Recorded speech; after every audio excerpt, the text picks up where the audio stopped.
लोकसभा चुनाव की रणभेरी बज गई है। दल चाहे कोई भी हो, सभी अपने अपने ढंग से तैयारी में जुट गए हैं। लोकसभा क्षेत्र के उम्मीदवारों के चयन की प्रक्रिया भी शुरू हो गई है। चौक चौराहों पर चर्चाएं होने लगी हैं। कांग्रेस के लोग भी इस बार धनबाद लोकसभा सीट के लिए उम्मीदवार चयन को लेकर गंभीर हैं। वो चाहते हैं कि धनबाद से स्थानीय उम्मीदवार चुना जाए। चुनाव ऐसे उम्मीदवारों की हो जो सशक्त हो, सामाजिक हो एवं सीट जिताओ कैंडिडेट हो। इस बात को लेकर शनिवार को मटकुरिया चेक पोस्ट के समीप धनबाद जिला कांग्रेस के वरीय उपाध्यक्ष राजेश्वर सिंह यादव की अध्यक्षता में कांग्रेस नेताओं की बैठक हुई। बैठक में कांग्रेस के वरीय नेता एवं झारखंड पेट्रोलियम डीलर्स एसोसिएशन के अध्यक्ष अशोक कुमार सिंह के नाम का प्रस्ताव किया गया। बैठक में शामिल सभी लोगों ने एक स्वर में इसका समर्थन किया। राजेश्वर सिंह यादव ने कहा कि अशोक कुमार सिंह के नाम का प्रस्ताव कई कारणों से उचित एवं महत्वपूर्ण है। भाजपा की झोली में ये सीट 2024 में छीन लेनी है। इसके लिए पहले चरण में उम्मीदवार का चयन महत्वपूर्ण है। इसीलिए ही अशोक कुमार सिंह के नाम का प्रस्ताव किया गया है। जिला कांग्रेस कमेटी के महासचिव दिलीप मिश्रा ने कहा कि पूरे धनबाद लोकसभा क्षेत्र के लोग अशोक कुमार सिंह के सामाजिक कार्यों को भली भांति परिचित हैं। अगर अशोक कुमार सिंह को टिकट मिलता है तो आला कमान को भी भेजने का निर्णय लिया है।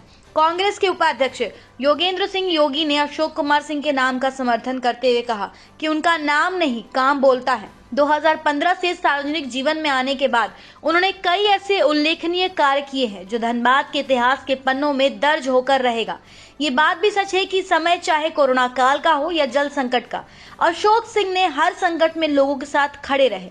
कोरोना के समय जब सारे लोग घरों में कैद थे, उस समय इन्होंने दिलेरी दिखाते हुए मरीज को निःशुल्क एम्बुलेंस सेवा दी, बाहर फंसे मजदूरों को घर वापसी में मदद की, जरूरतमंदों को अनाज का वितरण किया। इसके अलावा भी ग्रामीण क्षेत्रों में उन्होंने कई उल्लेखनीय और याद रखने वाले कार्य किए।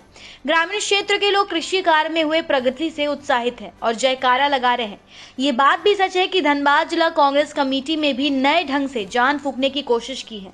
धनबाद में बिखरी कांग्रेस को एकजुट करने का प्रयास अब रंग लाने लगा है। धनबाद लोकसभा सीट कांग्रेस की परंपरागत सीट रही है, लेकिन हाल के कुछ वर्षों में उम्मीदवारों के चयन को लेकर कांग्रेस पार्टी ये सीट हारती रही है। धनबाद से कांग्रेसी कहते हैं कि अगर उम्मीदवार का चयन सही ढंग से हो तो कांग्रेस को धनबाद लोकसभा सीट जीतने में बहुत परेशानी नहीं होगी। आज की बैठक आप लोगों ने आज का बैठक का मुख्य मुद्दा था कि धनबाद का कांग्रेस का प्रत्याशी कैसा हो। धनबाद संसदीय क्षेत्र में हम लोगों ने श्री अशोक कुमार सिंह का नाम का प्रस्तावना हाईकमान से मांग करेंगे कि उनको प्रत्याशी बनाया जाए। चूँकि उनका जो सकारात्मक सोच, जो काम करने की दृढ़ इच्छा शक्ति और लगन, युवा नेता भी हैं। इस दृष्टिकोण से भी उनको जो सामाजिक काम में करते आए हैं, समाज का काम किए हैं। जिस तरह से लोगों को जब पानी की बहुत ही आवश्यकता थी जल का वितरण किस व्यवस्थित ढंग से किया। कोविड काल में कोविड वार रूम का जिस तरह से गरीबों के इलाज के लिए उन्होंने फ्री में एम्बुलेंस का व्यवस्था किया और कोविड वार रूम 24 घंटा उसका संचालन हुआ। बलियापुर क्षेत्र में जिस तरह से किसानों के लिए, जो किसान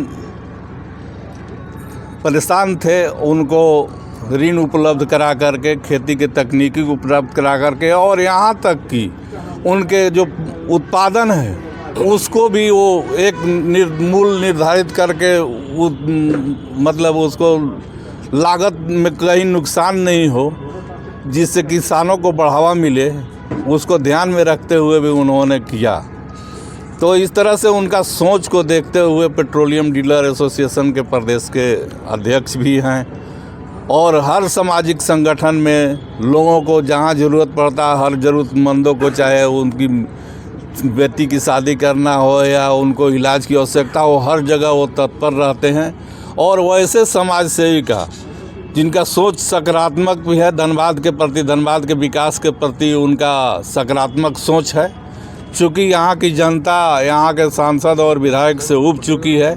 जिस तरह से यहाँ से एयरपोर्ट को चला जाना, यहाँ से एम्स को चला जाना, यहाँ से IIM को चला जाना, यहाँ से बहुत सी, जैसे स्टेट बैंक का मुख्यालय को यहाँ से हस्तांतरित हो जाना, अभी आप सुन रहे हैं कि CMPF का मुख्यालय भी यहाँ से हस्तांतरित होने वाला है।